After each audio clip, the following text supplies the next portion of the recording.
Guys, this is Mr. Joshua J, and this is your review of the Hole-in-One 2014 Monaco Grand Prix. Now, I'd like to apologise for the delay making this video. So anyway, in the start of the race, Nico Rosberg had very good starts from Lewis Hamilton, and then on the first lap, the safety car came out because Sergio Perez and Gutierrez made contacts which brought out the safety car. So that means opening that, the race had to slow down.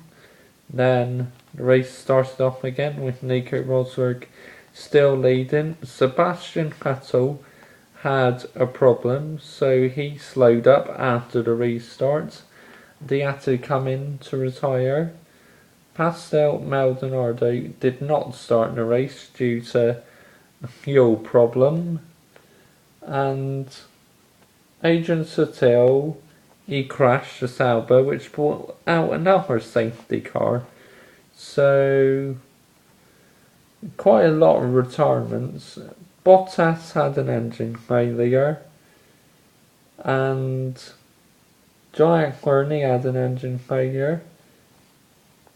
Kvyat, he crashed, I think. So, retirements were Gutierrez, Bottas, Byrne, Sutil, Kvyat, Vettel, Maldonado, and Perez.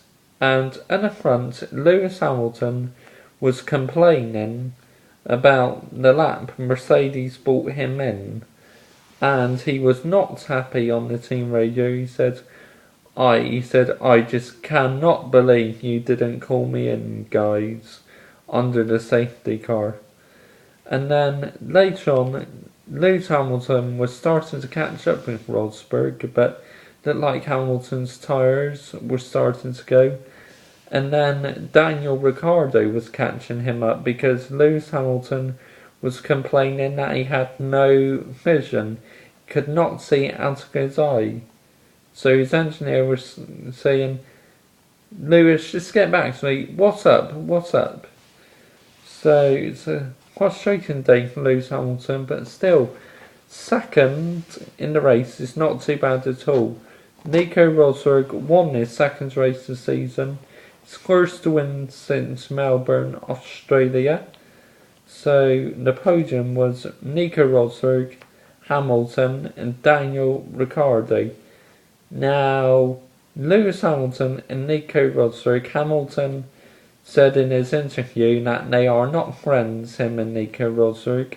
They are just colleagues. So, to me, it looks like a similar situation is happening at Mercedes, like what happened at McLaren between Lewis Hamilton and Fernando Alonso. But I really hope that is not the case, because be such a shame. Lewis Hamilton and Rosberg been working their socks off all season so far, and there was a controversial moment in the qualifying where Nico Rosberg ran wide and Lewis Hamilton had to abandon his lap in Q3 because he was on course to go faster than Nico Rosberg. That's what Hamilton said anyway. So to me, what Rosberg did, I believe he cheated to get his revenge.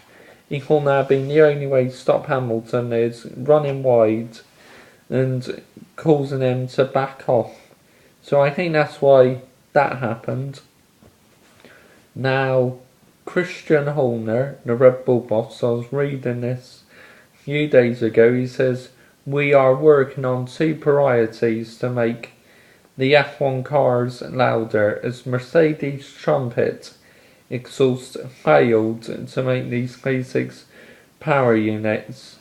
I mean, like, the fans, they find it too quiet, and most of the teams hate the sound the new F1 cars.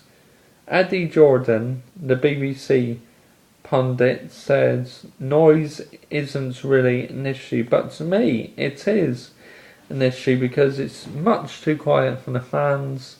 It's just does not sound like F1 at all. So It's good to see Mercedes and Red Bull are putting in the effort to making these V6 power units sound louder.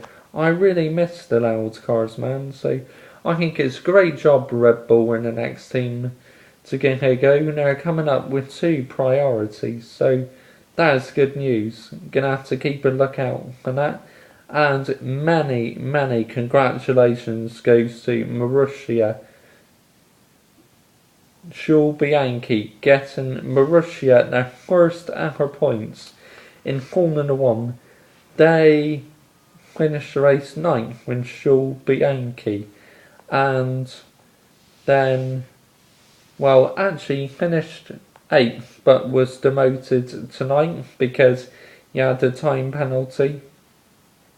So, and Max Shelton, he also had a time penalty as well, I think, because both Marussias had a 5-second stop and go penalty for misplacing their car in the start. Well, not misplacing it, but they parked the car in the wrong position before the start of the race. And so did, who's the other? Ericsson, he got a penalty as well for Caterham. So it's a fantastic Monaco Grand Prix. I thoroughly enjoyed it. Now the next Grand Prix is in Canada. I'm very much looking forward to that. In the comments, please write down your thoughts in this situation. What's going on between Lewis Hamilton and Nico Rosberg. And also comment your thoughts on Marussia. Do you think they can challenge Sauber now after scoring their first ever points? It looks like the way things stand at the moment, Caterham are on course to finish last for a second year running, which to them is an absolute disaster because, like, Marussia, they'll get a lot more money if they finish ahead of Caterham for second year running, but there's still a long way to go yet. Okay, who was your driver of the day, and what do you think about Red Bull coming up with a solution? 2 priorities to make the new P6 power units louder. I think it's great news after Mercedes trumpet exhaust failed, but they're coming up with another solution. I must admit that trumpet exhaust ban was ugly, but still, I appreciate them giving it a go. Okay, bye bye.